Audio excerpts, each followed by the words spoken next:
Bonjour à toutes et bonjour à tous, bienvenue dans What a Game, le podcast sur le foot anglais. On est très heureux d'être avec vous aujourd'hui et je suis accompagné comme toujours par mon compère, mon comparse, mon complice, c'est Damien avec son magnifique maillot de Stoke City. Comment ça va Damien ? Bah ça va, hein, bonjour à tous, bonjour à toutes. Ouais, on est chaud encore. Et oui, maillot de Stoke City à l'ancienne. Enfin, à l'ancienne. Voilà, c'est pas une équipe que je porte dans mon cœur où je suis plus qu'autre chose, mais toujours eu un petit attrait pour ces petites couleurs rouges et blanches. Ah, c'est surtout le club de notre idole, à tous, notre maître à tous, Et le oui. grand Peter.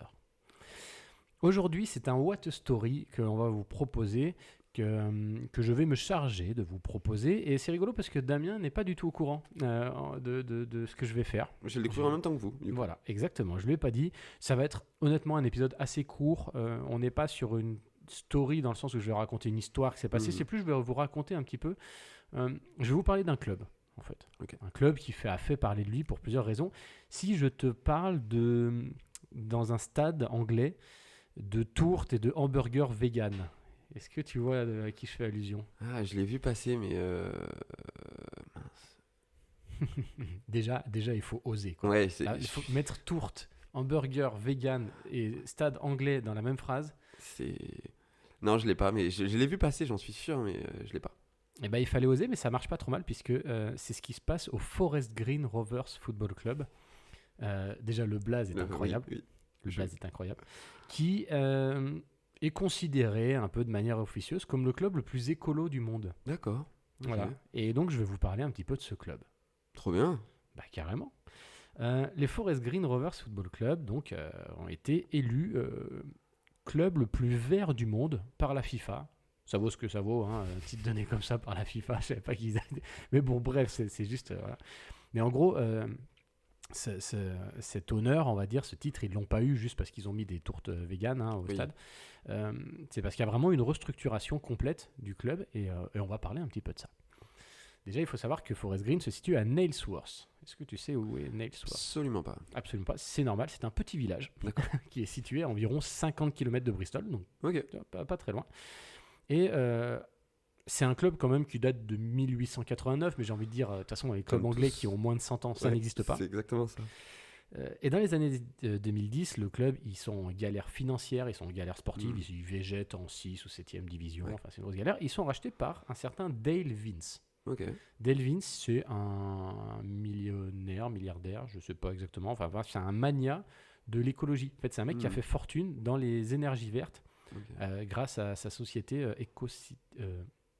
Oh putain, j'ai un bug. Je ne l'ai pas noté. EcoCity, je crois. Bref, Ok. désolé. Excusez-moi pour la petite approximation. Et en fait, évidemment, bon, il rachète ce club, ça lui permet de promouvoir sa société, mais il va vraiment opérer des vrais changements au sein du club. Déjà, régime vegan pour tout le monde, supporters, joueurs.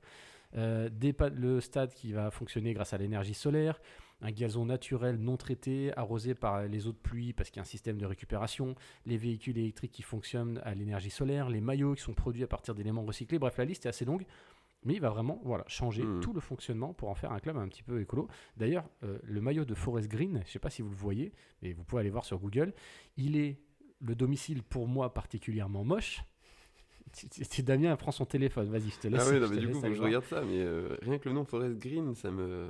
Le maillot de domicile est vraiment pas terrible, une espèce de maillot zébré, noir et vert. Par contre, ça fait plusieurs saisons qu'ils arborent sur leur troisième maillot le logo de Sea Shepherd. C'est la fondation Ouais, bien sûr. s'il vous plaît, le nom du Sea Shepherd qui vient d'être libéré il y a peu de temps, canadien.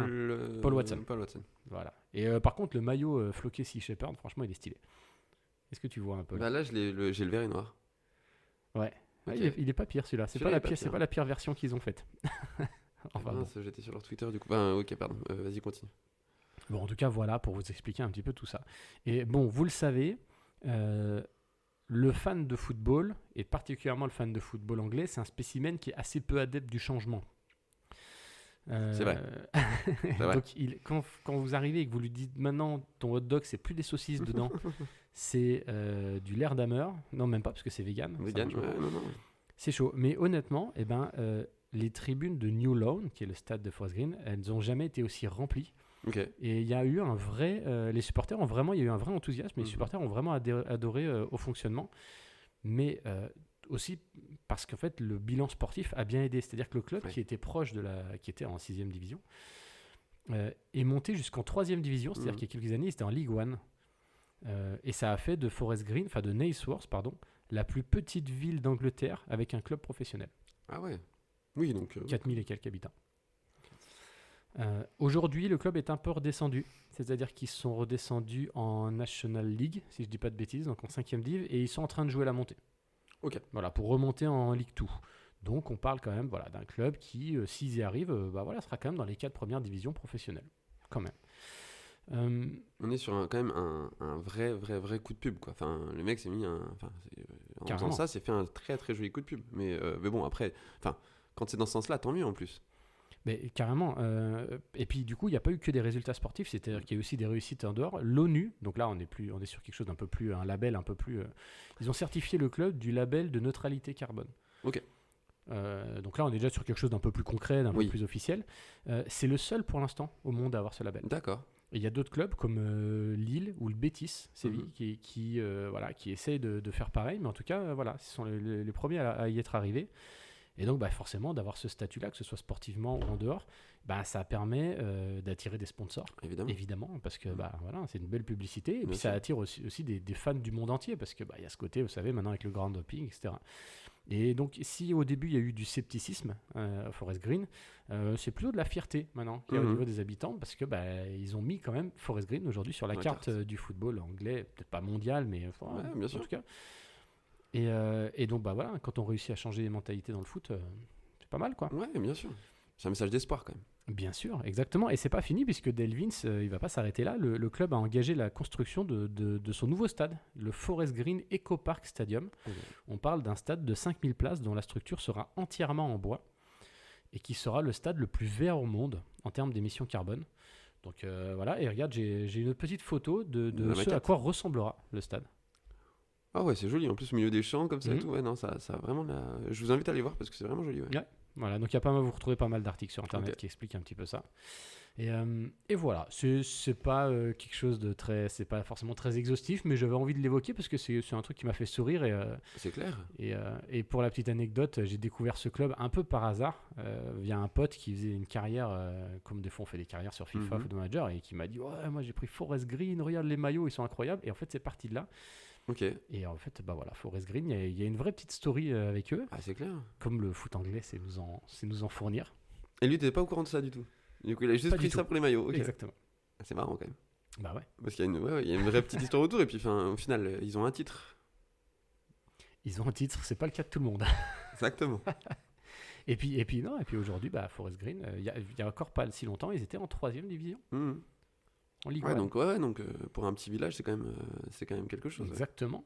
50 km de Bristol. Si un jour on va à Bristol, peut-être qu'on pourrait aller faire un petit tour à Forest Green. Moi, tu vois, si le stade en bois est terminé, j'avoue que c'est quand même une expérience. Ça sera une destination pour les gars qui font du ground hopping, évidemment. Oui. Non, même en tant que supporter de football et encore plus en Angleterre, aller voir un stade en bois, tu vois, ça me... Moi, quand même, sur la tourte et le hamburger vegan, je suis pas sûr. Eh bien, tu pourrais être surpris. Sûrement. Parce que je pense qu'on a mangé des choses moins bonnes. De toute façon, oui. Est-ce que ce sera pire que ce qu'on mange habituellement dans les stades anglais ? Non, donc t'as raison, on peut être surpris. Donc voilà, je sais pas si t'as des questions. Du coup, c'est quand même, t'as quand même bien indiqué les choses. Alors, il me semble avoir vu l'article, mais ouais, ça a dû me passer un petit peu à travers. Je pensais pas que c'était un si petit village, tu vois. Donc ça, c'est super marrant déjà dans un premier temps. Et en termes de questions, t'as plus ou moins tout indiqué quand même, le fait qu'il soit monté déjà quand même assez haut dans la hiérarchie des clubs anglais. Donc là, ça stagne un petit peu. C'est pas étonnant. Tu me dis, c'est 5000 places déjà sur leur stade, je crois que c'est ça. Sur le stade existant. Sur le nouveau. Ok, d'accord. Je croyais que sur le stade existant, il y avait déjà. Non, il est plus petit, le stade existant. Ok. Donc, ouais, déjà, quand même, des projets un peu. 5000 places pour un stade en bois dans un village, c'est quand même. Voilà, c'est pas donné à tout le monde, encore une fois. Mais non, super intéressant sur ce côté green qu'on n'a pas du tout. Enfin, je veux dire, c'est pas en tant que fan de foot, c'est pas du tout le premier truc auquel on pense, tu vois, c'est pas du tout ce qu'on se dit. Est-ce que mon club fait attention, est-ce qu'il est vert et tout, c'est vrai que bon, tant qu'il joue au foot et qu'il essaye de bien jouer, ça me va, mais c'est vrai que c'est super intéressant. Et je pense que ça va être le cas de plus en plus de clubs, comme tu l'as dit, si on a déjà le Betis, Lille qui essaye de le faire, je pense que ça peut devenir un peu le truc, quoi. Je m'excuse, le stade actuel a déjà une capacité de 5000 places, Ouais. donc 2000 assises. Ok, après c'est des terrasses. Voilà, exactement. Et regarde, là je suis sur le classement, Forest Green, à Ouais, j'ai l'heure vu, ils où sont on premiers. parle, ils sont premiers. Ouais, j'ai Donc vu. pour l'instant, ils monteraient directement en Ligue 2. Donc ouais, il y a peut-être quelque chose à faire, un petit truc à voir et à suivre avec cette équipe-là, ça peut être ultra intéressant. Ah bah évidemment, alors, il n'y a plus beaucoup d'articles là, récemment, il y en a eu pendant une période, mais moi je suis toujours leurs résultats, c'est les curiosités. Voilà. Exactement, et il y en a nous on en a quelques-unes là en ce moment dernièrement, C'est vrai. entre les stades qu'on a visités exotiques, où ça commence à faire pas mal d'équipes à suivre. Ah là là, la passion du foot anglais. Toujours. Exactement. Et ben voilà, écoutez, c'était un petit épisode. De temps en temps, c'est bien aussi des épisodes qui ne durent pas 2 heures. Pour vous parler de ce club de Forest Green. Déjà, le nom est incroyable, Forest Green Rovers Football Club. Un jour, peut-être qu'on ramènera un maillot de là-bas, ça peut être sympa. Ouais, j'avoue. Et puis voilà, merci Damien de m'avoir écouté. Merci à vous de nous avoir écoutés. What a Game est disponible sur toutes les plateformes de streaming, vous le savez, et sur YouTube. Vous pouvez vous abonner. Pareil, vous pouvez vous abonner aux réseaux sociaux, Facebook, Instagram, X. Et vous pouvez parler de nous autour de vous. Merci, Voilà. merci à tous, merci à toi, franchement. C'est encore une nouvelle équipe que je découvre et que je vais suivre avec intérêt. Mais on aime bien les petits. Moi, les Watts, tu sais que c'est mon petit dada, les Watts. Ouais, j'aime c'est bien, clair. J'aime bien. Merci à tous, à très bientôt. Vive le foot anglais et vive les saucisses au petit-déj. Ciao, ciao. Ciao.